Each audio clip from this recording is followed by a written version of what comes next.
Je m'excuse de ne pas être en caméra pour des petits problèmes techniques. La connexion avec l'Inde n'est pas particulièrement aisée et facile. Donc vous m'entendrez, mais vous ne me verrez point. Et pour faciliter également la présentation de cette formation, elle a été préenregistrée justement pour pallier à cette technicité. Je vois que Jorlette nous dit dommage, mais si, ne vous inquiétez pas, vous aurez quand même l'occasion de pouvoir me voir et de voir à quoi je ressemble. Donc bonjour à tous, Karine, il y a Jean-Paul, il y a Natacha qui nous rejoint.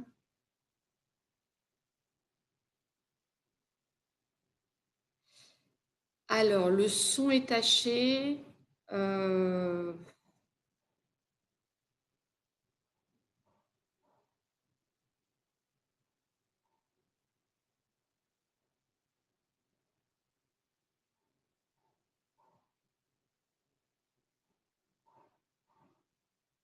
Donc, je vais continuer à parler de façon à ce que l'on puisse vérifier au niveau technique si tout va bien. A priori, il y a Natacha qui a un petit souci.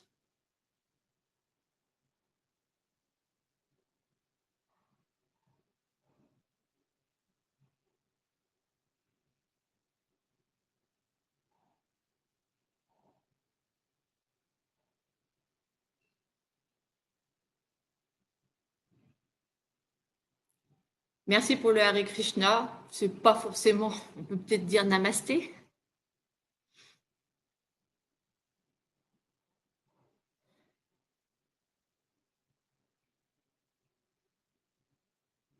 Bon, ben, on va peut-être commencer. Et puis, les autres continueront à nous rejoindre au fur et à mesure. Donc, pour ceux qui n'étaient pas là ou qui sont arrivés en cours de route, comme je disais, je suis en direct de New Delhi et pour des problèmes techniques liés à la liaison Internet, si je branche la caméra, on va perdre en qualité. Et ce petit problème technique nous a obligés également à faire un enregistrement au préalable de la petite formation que je voulais vous présenter aujourd'hui, qui se présente donc vendre le Rajasthan en été. Et donc, si vous le voulez bien, nous allons débuter par cette présentation qui va durer 34 minutes. Et au bout de ces 34 minutes, je vous récupère en chat avec toutes vos questions. Donc, n'hésitez pas au fur et à mesure à les noter, voire éventuellement à les écrire au fur et à mesure. Et je les prendrai en compte et on fera questions-réponses à la fin de cette session. Donc, à tout de suite.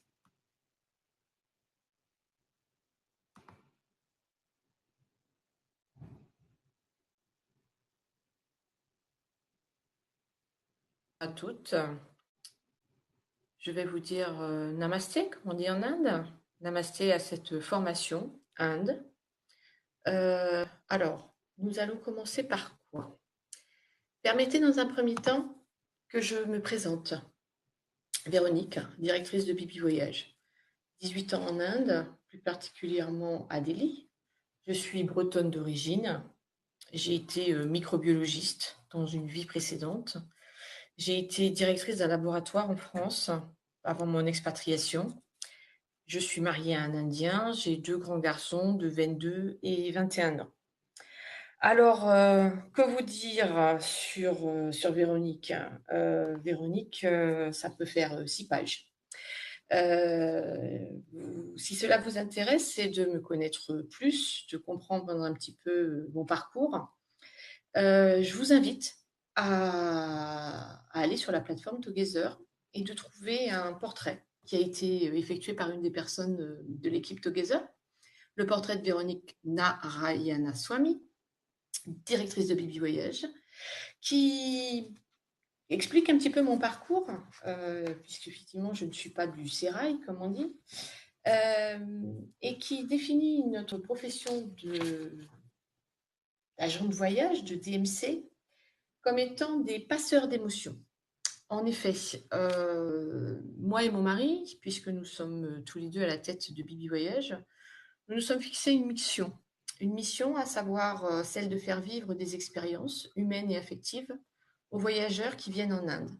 Leur faire découvrir des saveurs, leur faire se construire des souvenirs inoubliables.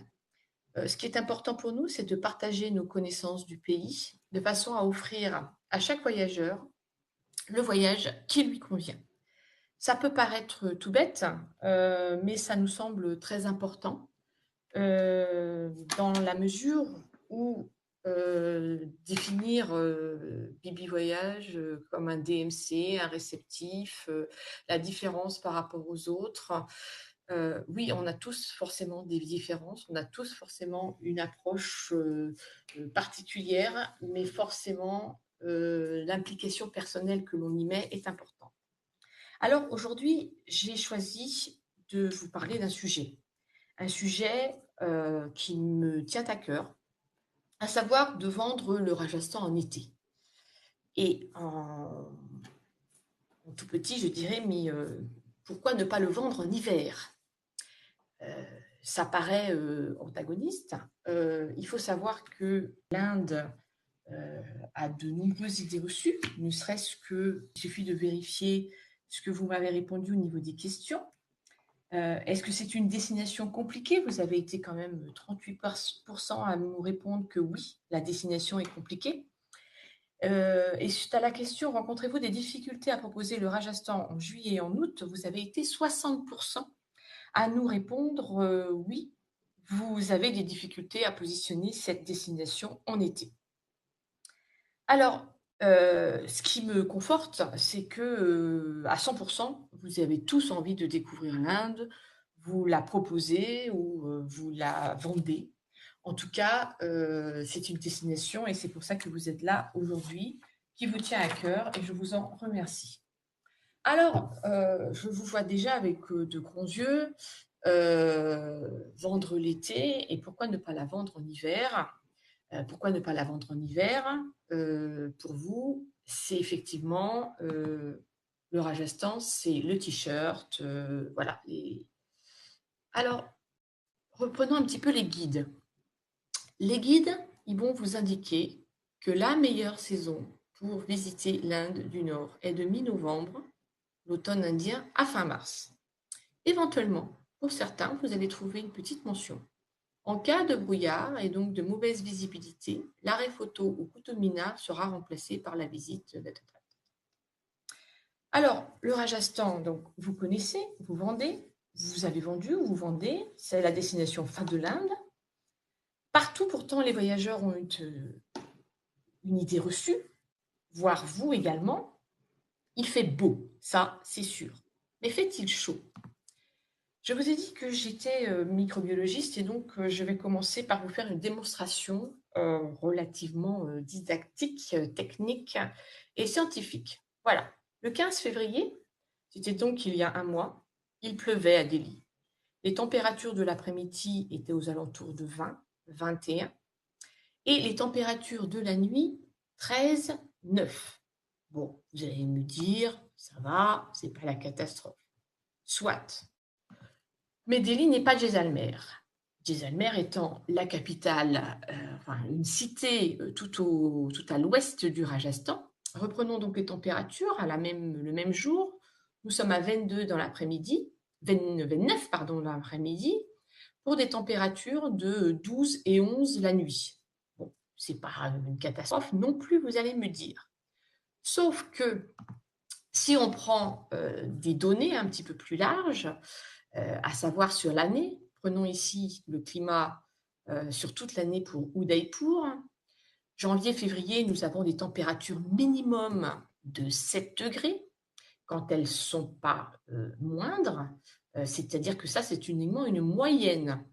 Je vous indique donc les températures de la journée sont à 24-26 en moyenne sur janvier-février. Et pour décembre, nous sommes à 29 dans l'après-midi et à 25 au mois de décembre. Donc, il fait beau, effectivement. Il fait chaud dans les journées. Les nuits sont un peu plus fraîches, voire je vous amène sur les données de Jaipur, les records de froid, janvier, février, mars, novembre, décembre, je vous ai souligné ici en rouge, c'est -2, 3, 0. Alors vous allez me dire, mais pourquoi vous insistez tellement sur ces températures? Si j'insiste sur ces températures froides, c'est parce qu'on a oublié de vous dire qu'il n'y a pas de chauffage dans nos hôtels. La plupart des hôtels, quand je dis les hôtels, la gamme hôtelière est très large en Inde, mais tous nos clients ne vont pas séjourner dans du 5 étoiles. Et même dans certains 5 étoiles, le chauffage n'est pas une denrée normale et évidente en ce qui concerne les Indiens.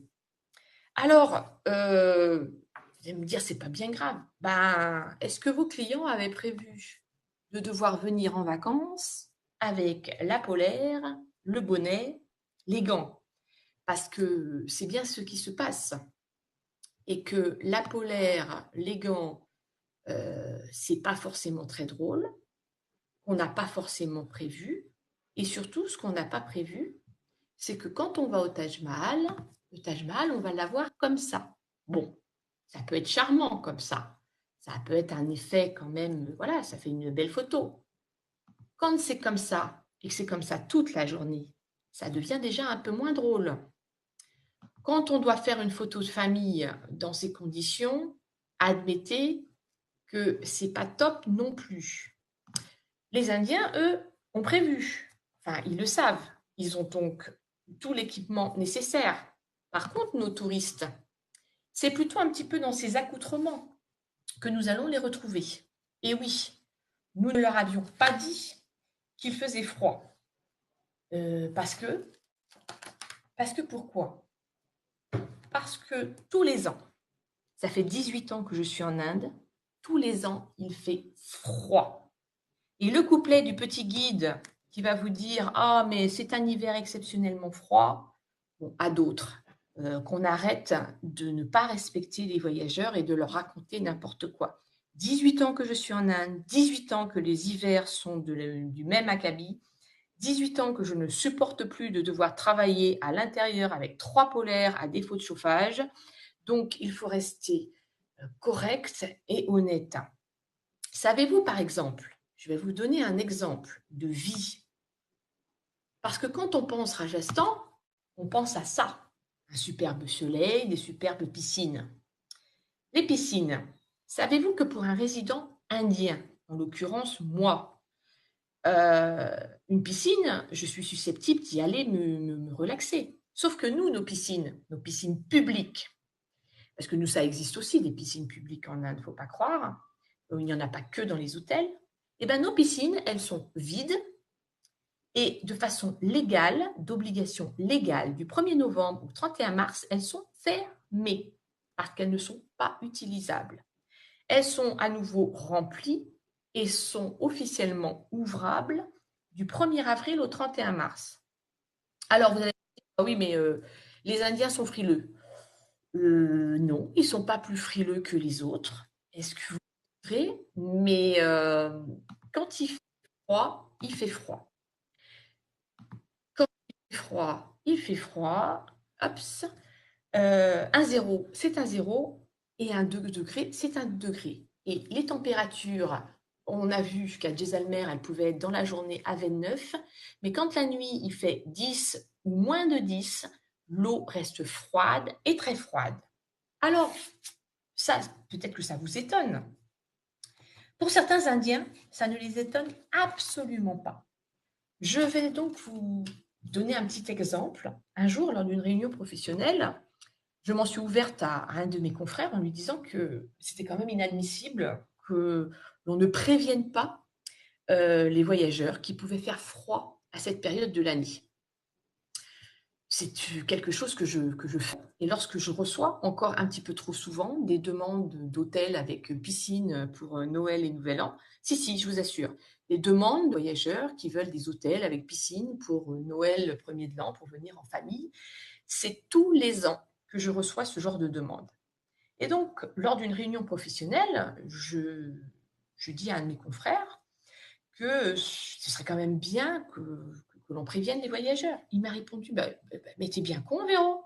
Moi, s'ils veulent des hôtels avec une piscine, pour Noël, pour le Nouvel An, c'est leur problème, c'est pas le mien. Les Français, ils sont intelligents, ils vont sur Internet, ils regardent les températures. S'ils ont des idées reçues par laquelle il fait beau et qu'il fait chaud, moi, je sais pas, les températures froides, j'ai vu, j'ai donné, donc si ça leur convient, ça leur convient. C'est donc assez étonnant et que moi je pense que on va vraiment au détriment du bon sens et au détriment du respect du voyageur. C'est pas, vous savez que les Indiens sont persuadés que les voyageurs viennent retrouver en Inde les conditions climatiques qu'ils connaissent. Et ils ont une logique qui n'est pas du tout la même que les nôtres. Donc, vivre des températures froides, aller dans une piscine, il faut dire que ce n'est pas non plus quelque chose qui est dans la vie normale. Et donc, un Indien ne comprend pas forcément le plaisir que l'on peut avoir à aller dans une piscine. Alors, j'admets, tous les voyageurs ne veulent pas de piscine, c'est un fait. Mais quand vous vous retrouvez dans le désert, en plein hiver, à devoir avoir les doudounes, le bonnet pour profiter d'une soirée avec un beau... C'est agréable, je ne vous dis pas. Mais ce n'est pas forcément ce qu'a voulu votre voyageur. Et si j'insiste autant, c'est parce qu'en 18 ans, j'ai encore régulièrement des voyageurs qui arrivent avec le maillot de bain dans la valise, qui arrivent avec le strict minimum en vêtements. Je suis obligée de les habiller, je suis obligée de leur prêter des polaires, je suis obligée, voire d'aller, on a Decathlon, d'aller à Decathlon pour qu'ils puissent avoir le nécessaire parce qu'ils n'avaient pas prévu. Donc, c'est important, ces éléments, parce que, voilà, le client, il a peut-être acheté ça. S'il a acheté ça et qu'il ne peut pas en profiter, il y aura un petit souci à la fin. Ou il a peut-être acheté ça, mais ça en plein hiver. Cet hôtel-là que je suis en train de vous montrer, j'y étais le week-end dernier. Je n'ai pas pu en profiter de la piscine. Bien trop froide. La piscine pas chauffée. Par contre, dans 15 jours, ce sera un vrai régal.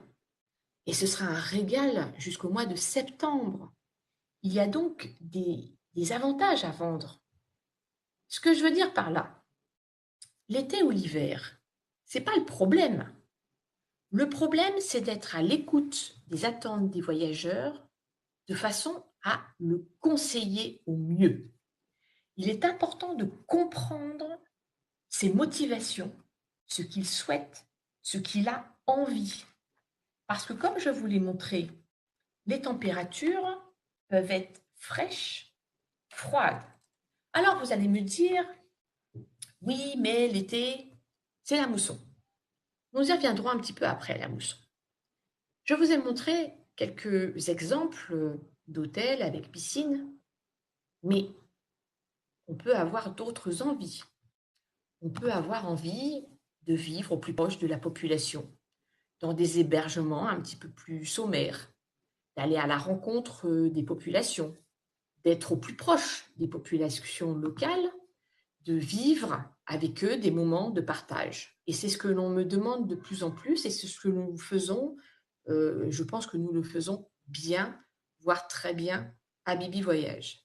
Nous sommes donc dans la possibilité de vous proposer des nuits en dani.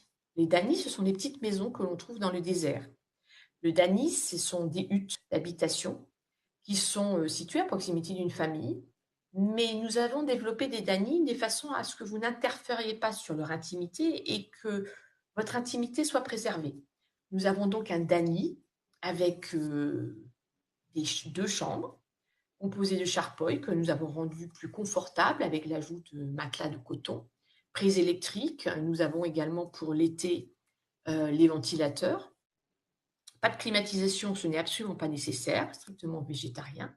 Je vous montre ici le petit logement que ça représente.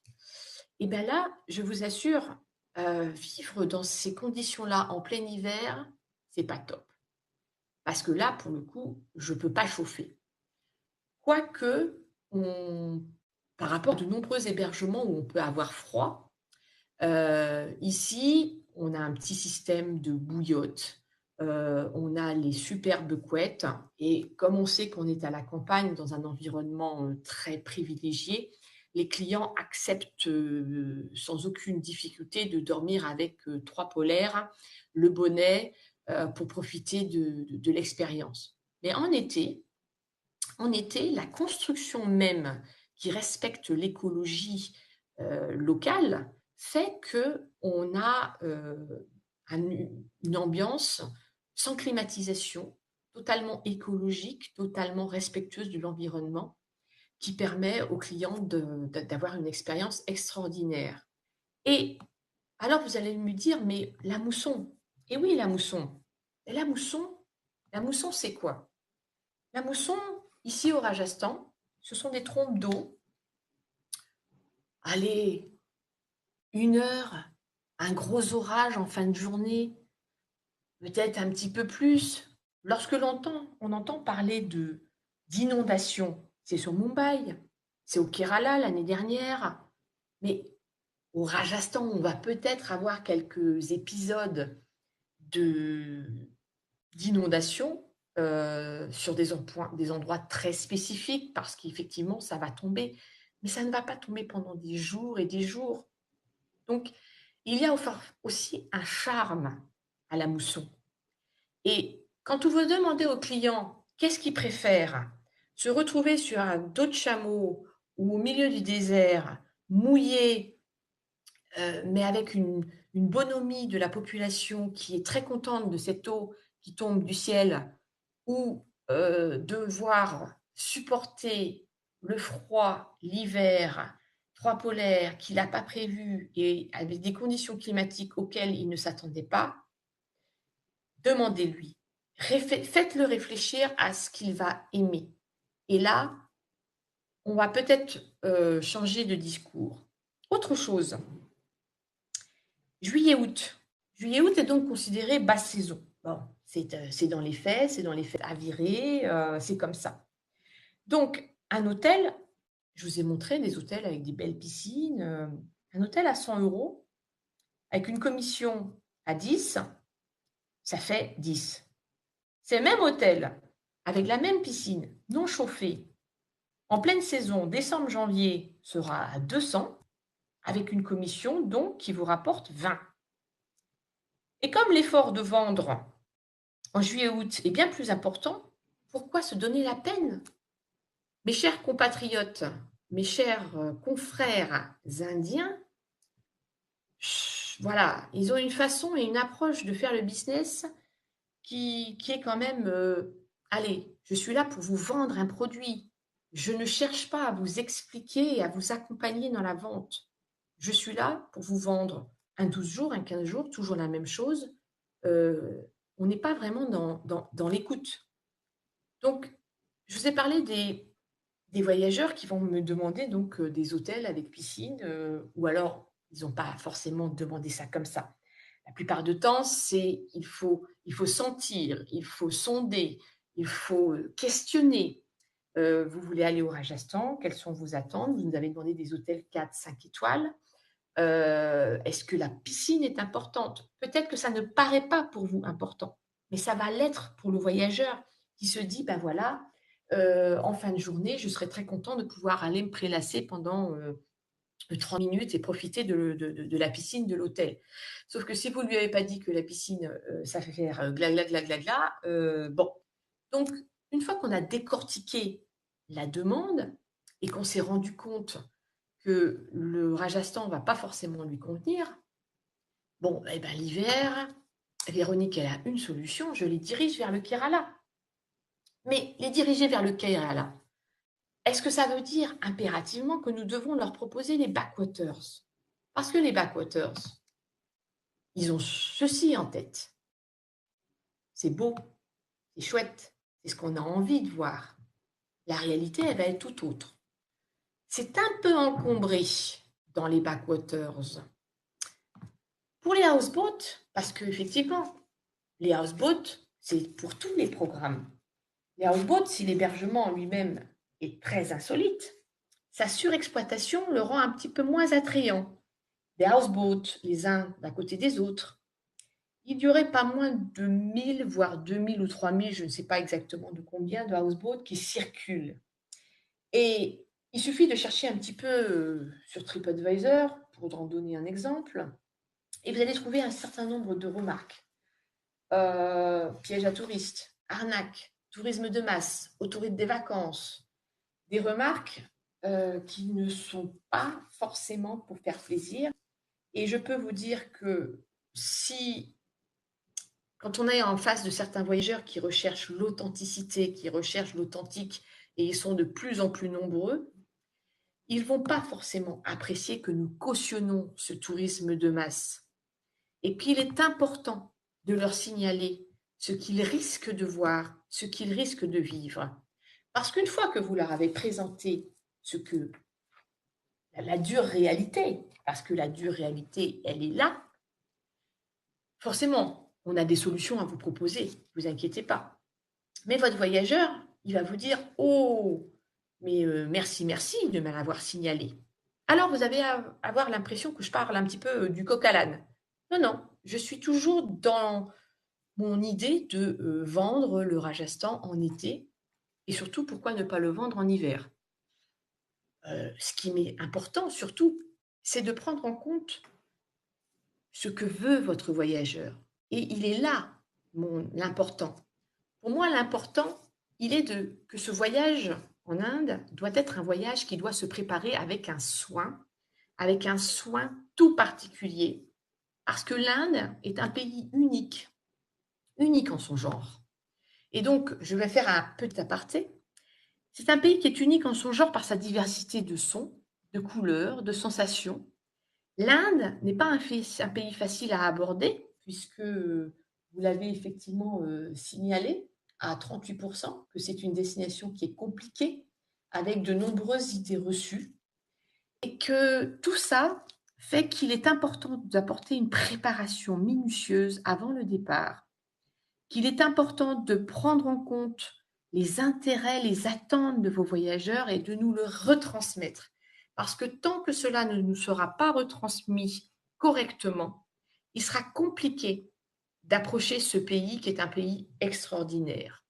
Alors, je vais faire un petit aparté sur Varanasi parce que je vous ai demandé, est-ce que vous rencontrez des voyageurs choqués de leur voyage en Inde du Nord, Rajasthan, Varanasi? À 26%, vous avez répondu oui, vous avez des voyageurs choqués. Pourquoi un petit aparté sur Varanasi? Parce qu'effectivement, lorsqu'on pense Rajasthan, on pense tout de suite à finir par Varanasi. Si, je vous l'assure. Je vais vous prendre un petit exemple. Un exemple d'un voyage qui m'a été demandé le mois dernier. Une agence me contacte en me disant, voilà, Véro, j'ai besoin d'un 3 semaines en Inde, quelque chose de waouh, il me faut un effet waouh. Voilà, donc j'ai pensé pour ces clients qui c'est pour un départ à la retraite, des gens qui ont beaucoup voyagé, un programme classique, Delhi, Bandawa, Bikaner, Jaisalmer, Jodhpur, Udaipur, Jaipur. Et puis, on finit par Varanasi, c'est pour le mois de mars, à partir du 20.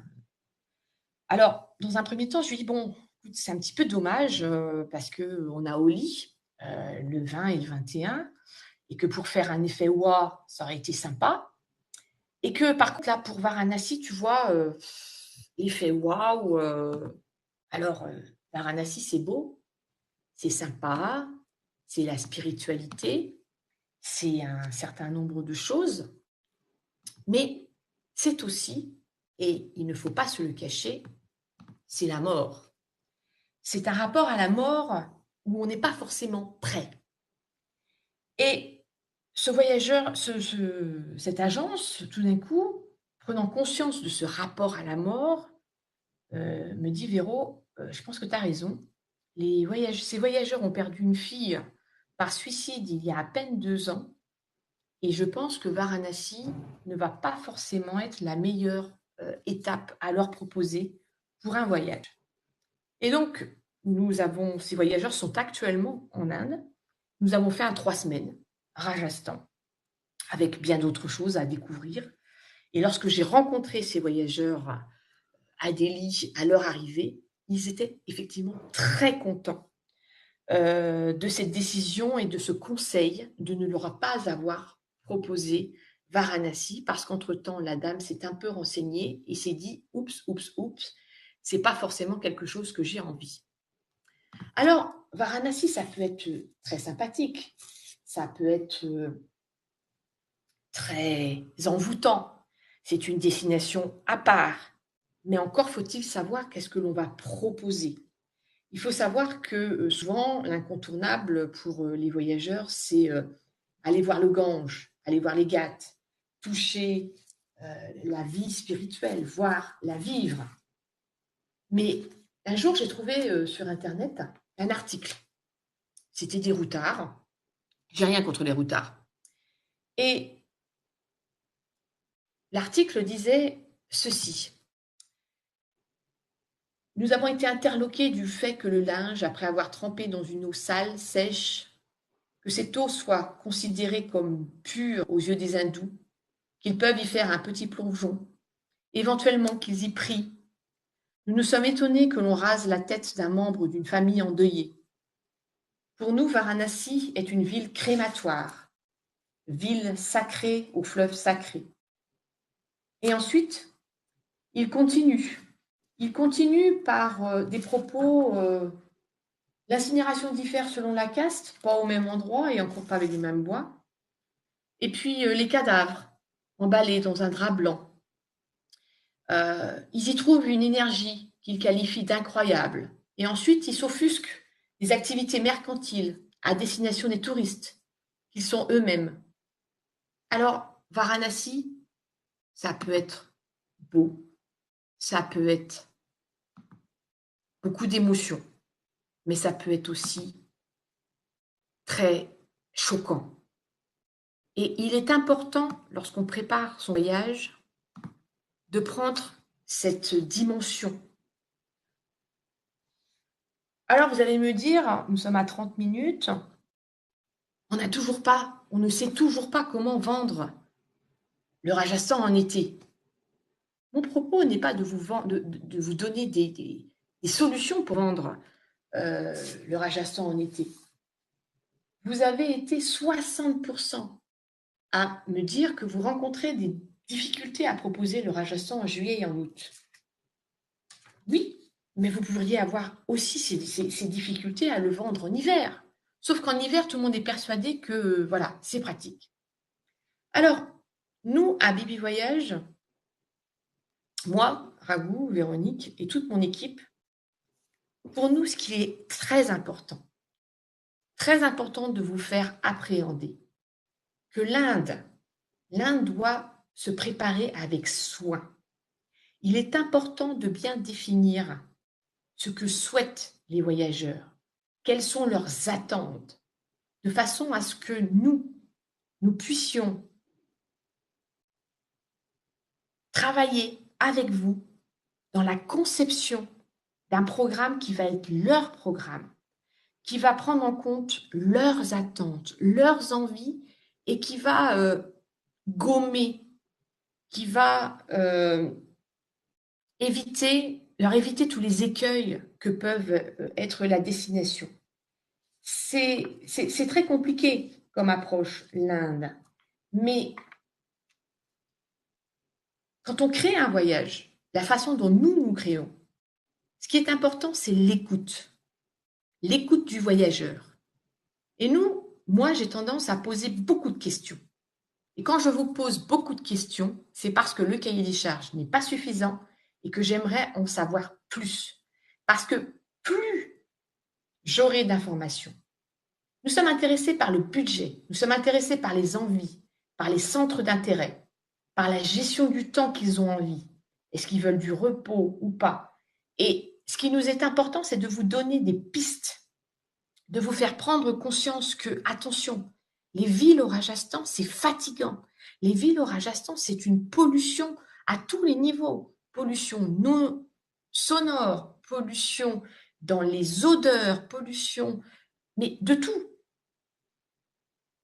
Vous savez, une mosquée à 5 heures du matin, un temple à 5 heures du matin. C'est pas forcément agréable d'être réveillé le matin. Ça fait partie de la culture, je ne le dis pas, j'y vis. Mais est-ce que vos voyageurs ont envie de ça? Donc, ce qui est important de prendre conscience, c'est que nous, notre profession, ce sont des passeurs d'émotions et que pour faire passer cette émotion, ce qui est important, c'est de comprendre et d'apprendre ce que souhaitent vos voyageurs. C'est pas forcément, et je l'admets, évident de prendre ce temps en agence. Les connaissances, les compétences, je pense que nous les avons. Mon mari Ragou, ça fait 30 ans qu'il signe les émissions Faut pas rêver, Ushuaïa, Thalassa, Fourchette et sac à dos, l'émission avec Adriana Carambeu et Michel Simès, Les pouvoirs extraordinaires du corps humain, Échappée belle. Voilà, et je vais en oublier. Tous les ans, nous sommes confrontés à des demandes spécifiques de sociétés de production en France qui créent des documentaires. Et au fur et à mesure, on s'est rendu compte que ces documentaires sont prescripteurs. Avant, le présentateur, il faisait de la présentation. Maintenant, le présentateur, il vit, il est au contact des populations. Il n'est plus simplement dans une présentation, donc voici ceci, voici cela. Si vous regardez les émissions, on ne les met plus dans des environnements avec derrière un superbe palais. On les met au contact de la population. Et les voyageurs, vos voyageurs, ils veulent pouvoir s'identifier à Raphaël de Casablanca. Ils veulent pouvoir s'identifier à Frédéric Lopez. C'est ça qu'ils souhaitent. C'est ça que nous devons leur donner.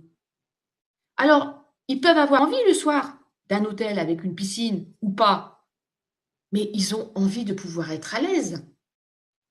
Et si vous ne leur dites pas ce à quoi ils vont être confrontés, le risque qu'il fait froid, le risque qu'il va pleuvoir, les avantages,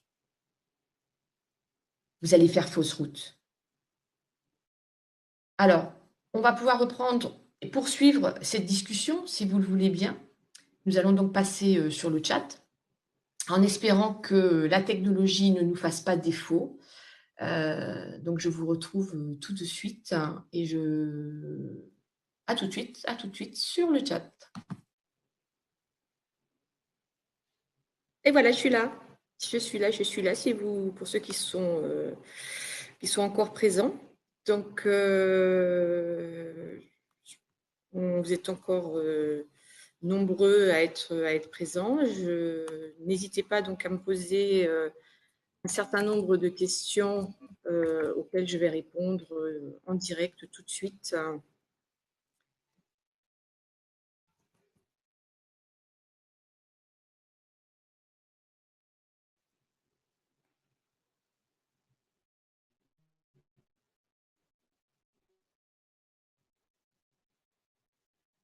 Il faut que je me mette.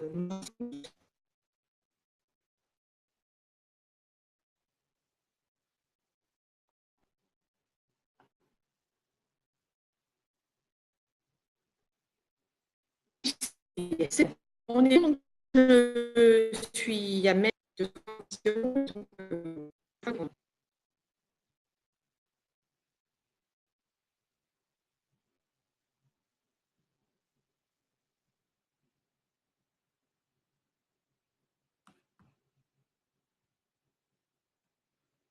Ah si, je suis là. Si, en fait, j'attends les questions. Je suis prête à vous répondre. La technologie fonctionne a priori. Je ne vais pas tenter la vidéo, mais je suis bien là. Donc,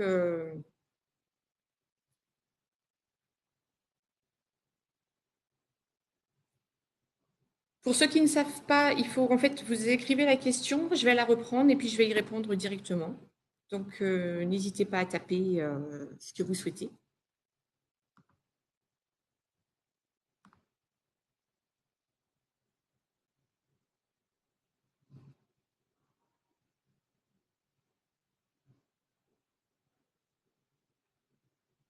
Serait-ce qu'il n'y ait pas de questions? Si. Alors, attendez.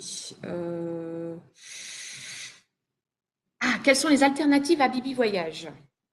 Alors, a priori, on n'était pas sur le mode. Bon, c'est pas grave.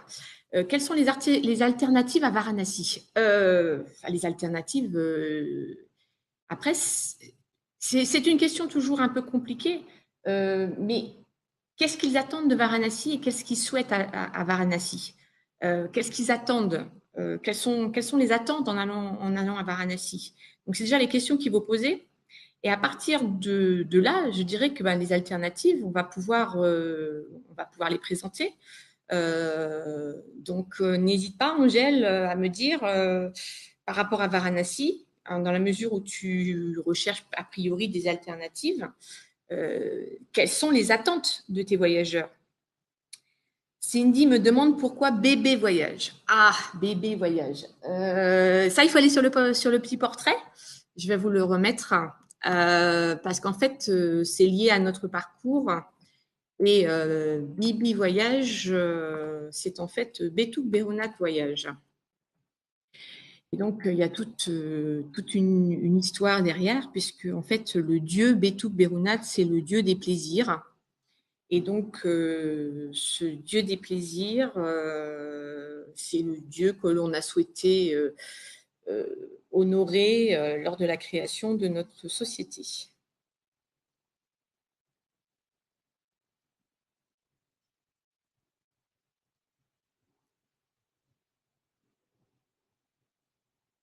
Mais de rien, Cindy.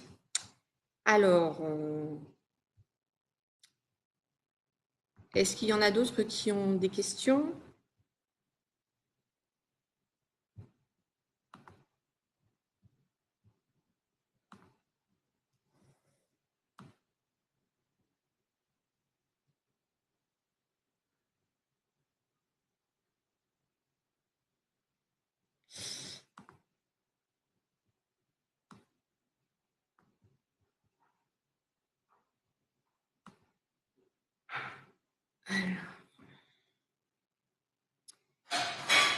La passion, oui, la passion, c'est ce qui nous motive. Sinon, on arrête tout. Sinon, on vend du catalogue et on demande aux clients de choisir dans le catalogue. Mais c'est vrai que c'est pas du tout ce que le métier que l'on fait. C'est ce que j'essaye d'expliquer, c'est que il faut passer outre le souhait de vendre un voyage, de vendre un voyage en Inde. Il faut essayer d'appréhender le pourquoi de sa démarche. 18 ans en Inde, 18 ans que je vois beaucoup de voyageurs qui ont eu beaucoup de réticence à venir en Inde. Et une fois qu'ils y sont en Inde, ils me disent, mais je ne comprends pas pourquoi j'avais autant de réticence. Et en fait, ce qui vraiment les bloque, c'est toutes les idées reçues qu'ils peuvent avoir avec ce qu'ils ont vu, ce qu'ils ont lu, parce que il y a beaucoup de personnes qui aiment bien présenter la destination sous un mauvais côté. Mais il y a aussi le fait que leur proposer l'Inde à un mauvais moment de l'année, c'est pas non plus la meilleure chose à faire. Et c'est pour ça que j'ai beaucoup insisté sur l'hiver, parce qu'à mon sens, ce n'est pas forcément la meilleure période. Après, vendre le Rajasthan en été, eh ben, ça devient tout simplement facile. Le Rajasthan, bon, déjà, les prix sont moindres. Les piscines sont utilisables. Je peux concevoir et je le conçois qu'il y a beaucoup de voyageurs qui ne viennent pas pour les piscines, mais il faut savoir si oui ou non c'est important pour eux. Et après, chacun se fait son argumentaire en fonction des clients, en fonction de ses voyageurs. Donc, c'est difficile. Il faut aussi se rendre compte que l'Inde, c'est quand même 7 fois la France. Vous ne vendez pas la Bretagne comme vous vendez l'Alsace ou la Vendée ou le Pays Basque. Je prends toujours cette comparaison, mais voilà, moi je suis bretonne. La Bretagne, c'est la Bretagne et ça n'a rien à voir avec les contours de la Méditerranée. Donc l'Inde, qui est 7 fois la France, hein, vous imaginez.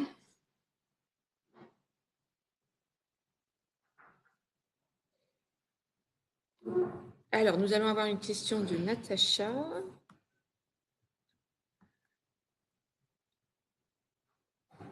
Alors, j'essaie de récupérer les questions. Je suis sur...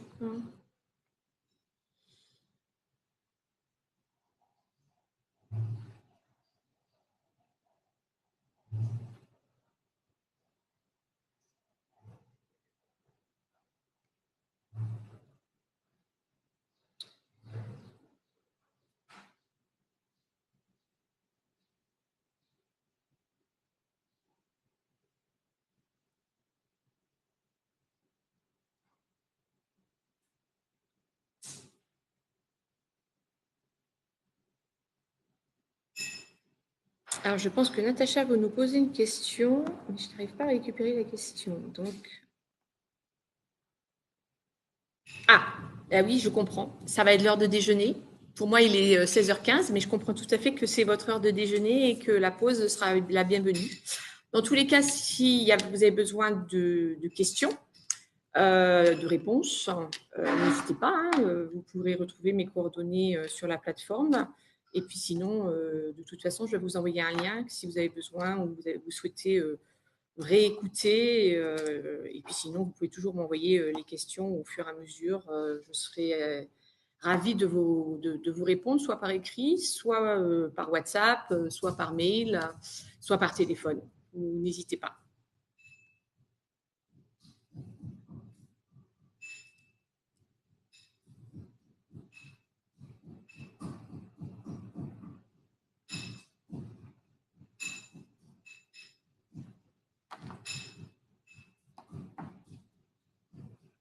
Voilà, je pense qu'on va se dire ciao, ciao, à très vite et bonne journée à tous et à toutes.